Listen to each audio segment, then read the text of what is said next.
Joe Rogan has now weighed in on the aftermath of Andrew Tate's loss, and the situation is quickly turning chaotic. He's 2-3. That guy was 2-3? Yeah. So if you can really fight, you take him out pretty quick. There's Tommy a lot Fury, of guys that are 2-3 that are still good fighters. He was on, he's Big Brother. Yeah. That's not a real fighter. Because he was on Big Brother? Yeah, because probably on on Big Brother for publicity.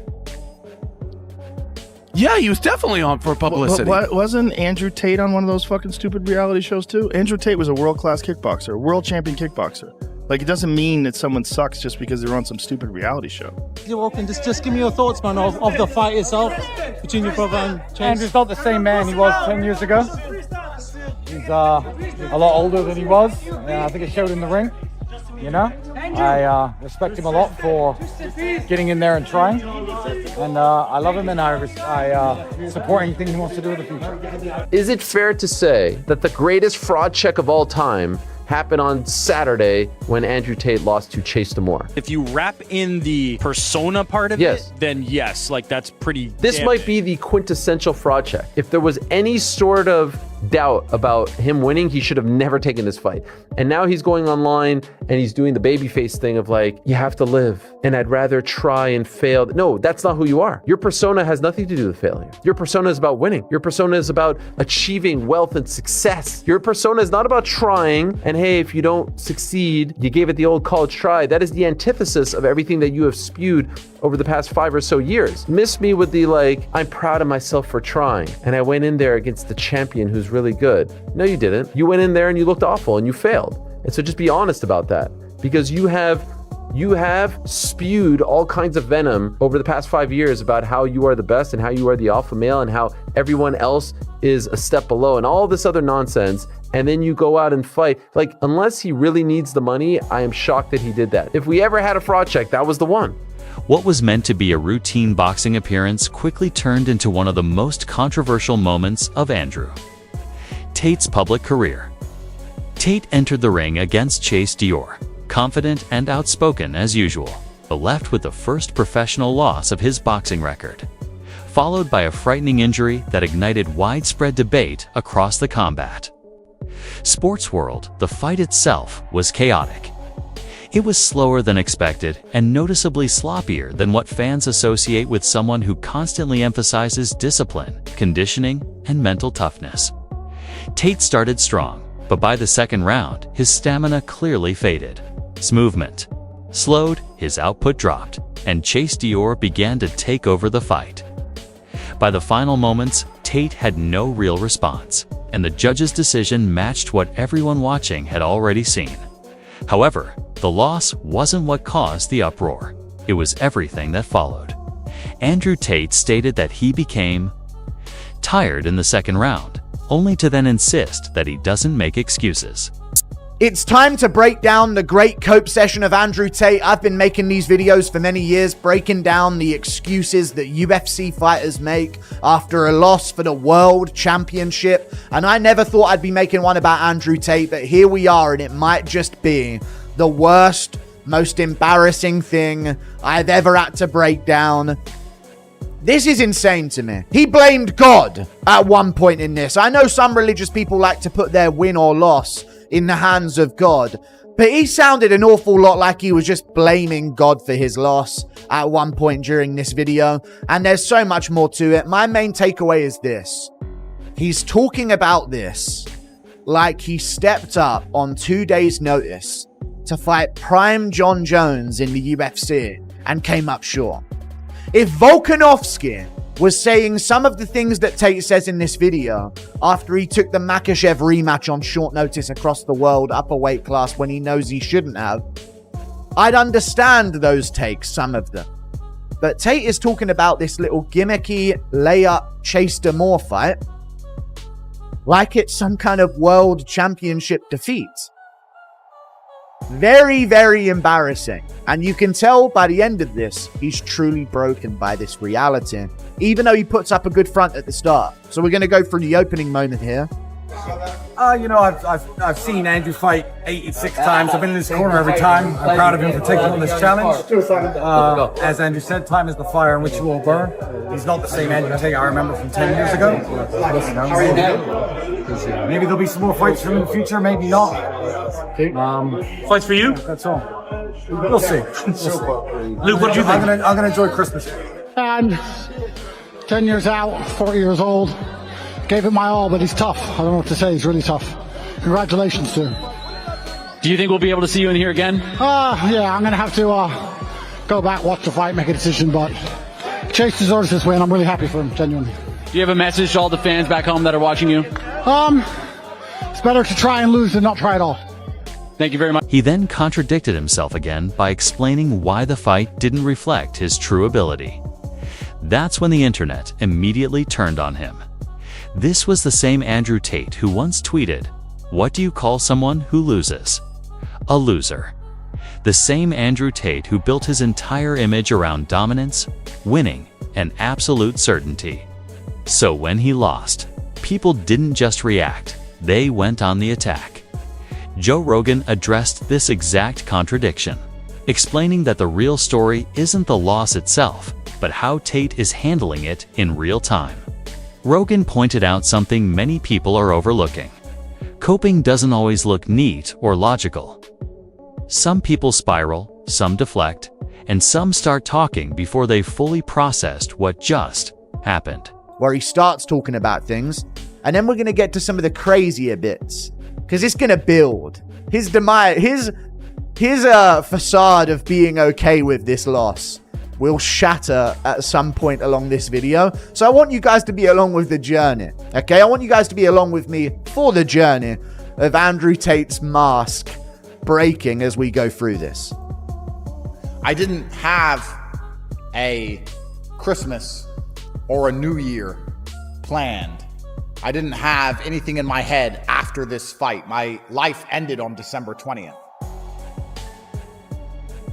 You can say that again. Okay?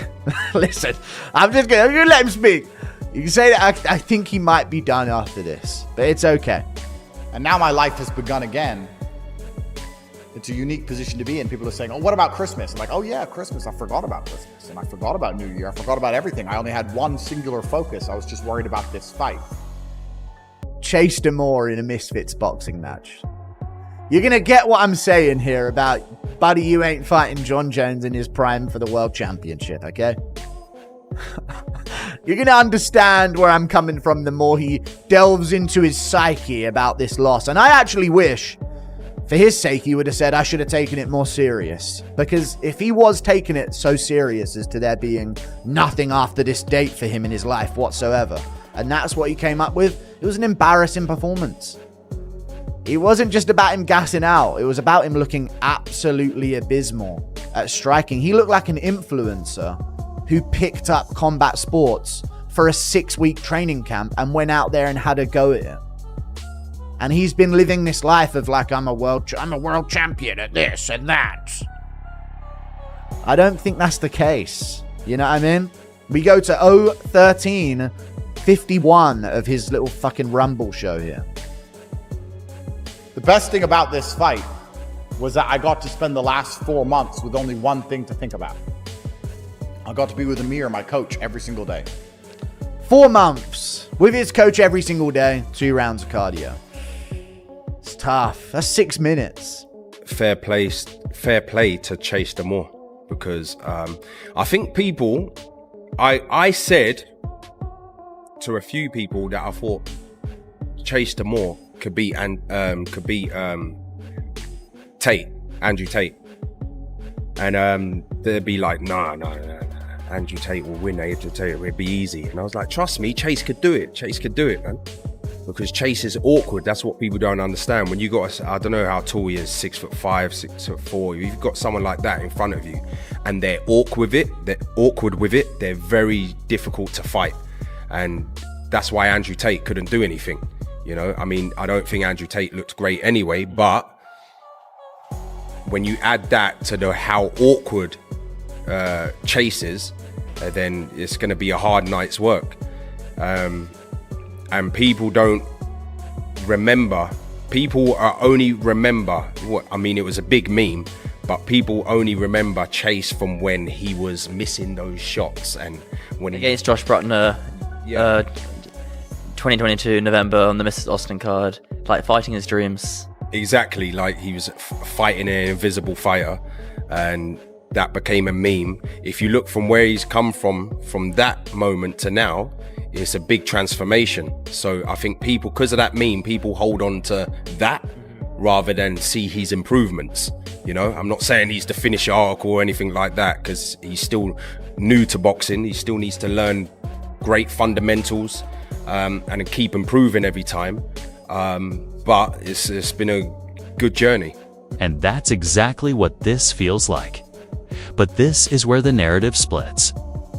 On one side, critics say Tate exposed himself.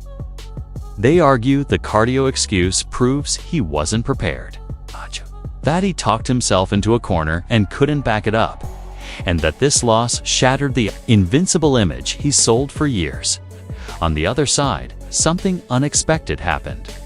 A lot of people gained respect for him because Andrew Tate didn't need to fight.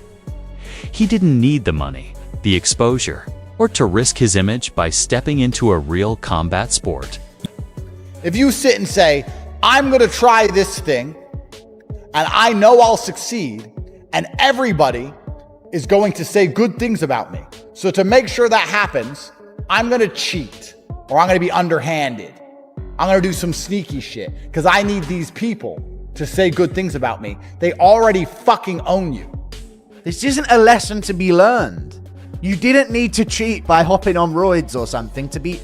You shouldn't have had to beat Chase Demore, Andrew Tate. Now I'm speaking to Andrew Tate as the real fighter I considered him to be. If you think you need to do these underhanded, cheaty things to get it done just because of what people are going to say, then they own you. Like, the only reason he lost this is because he just refused to hop on the sauce and cheat his way through this. He tried to do it the real way, and that's why you're all laughing at him? No, we're laughing because you look like shit and like you couldn't throw a fucking punch. I used to think, say what you want about Andrew Tate, he'd fuck you up. Now I don't know. Now I just don't fucking know. Even KSI, Jake Paul, calling him out in the early days, a couple of years ago. Logan Paul and Jake Paul calling out him and Tristan. The comments used to be saying, they wouldn't call out real fighters. You know, people forget, man. Andrew Tate and Tristan Tate are real fighters. They want to watch themselves before they call out them. Now it would be different. Now I think the narrative would be, man, Andrew Tate don't want nothing to do with Jake Paul. If Andrew Tate fought KSI, it'd be flatlined. This isn't what we're not mocking you because you refuse to hop on the sauce to beat Chase Demore. You should have just looked a bit better at fighting against him. You look like a pansy out there. That's the critique we have. Test him the way he needed to be for this fight, and he's baffled as to why he gassed when the reality is his legs went, his arms went, because there was a lot of clinching. Chase was bigger than him, and Tate threw a lot of power punches, and he struggled to land them. He didn't see a lot of that in camp, clearly. Made it an ugly fight. Chase is a strong athlete, and he kind of bullied Andrew. He didn't get bullied in camp. Or he's trolling, and I don't know which one it is. And I took this fight knowing it was a risk. Guys, I could have fought a tin can. I could have fought an idiot, and everyone would say, top G, top G, top G.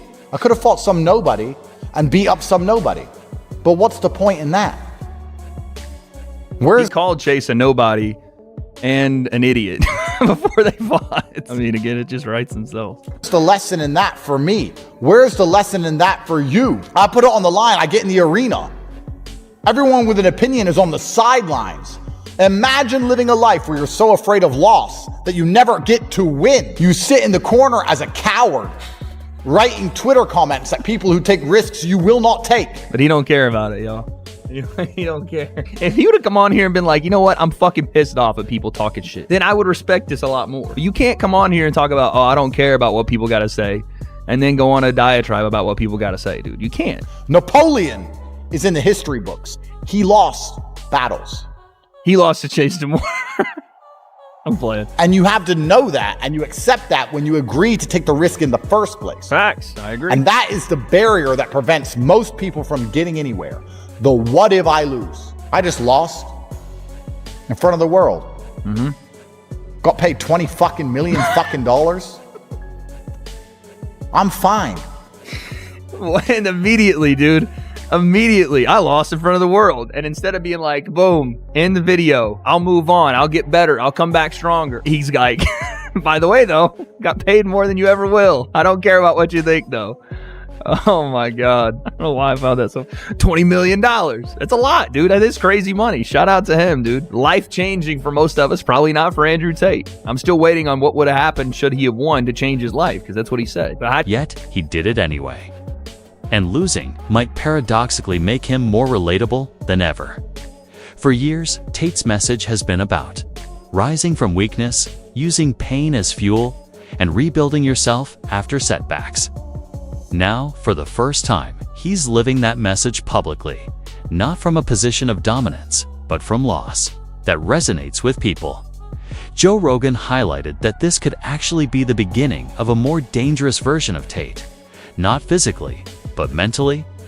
Because if Tate truly processes this loss instead of running from it, it gives him a narrative he's never had before. The question now is what happens next? Does Andrew Tate return to boxing? Does he rematch Chase Dior?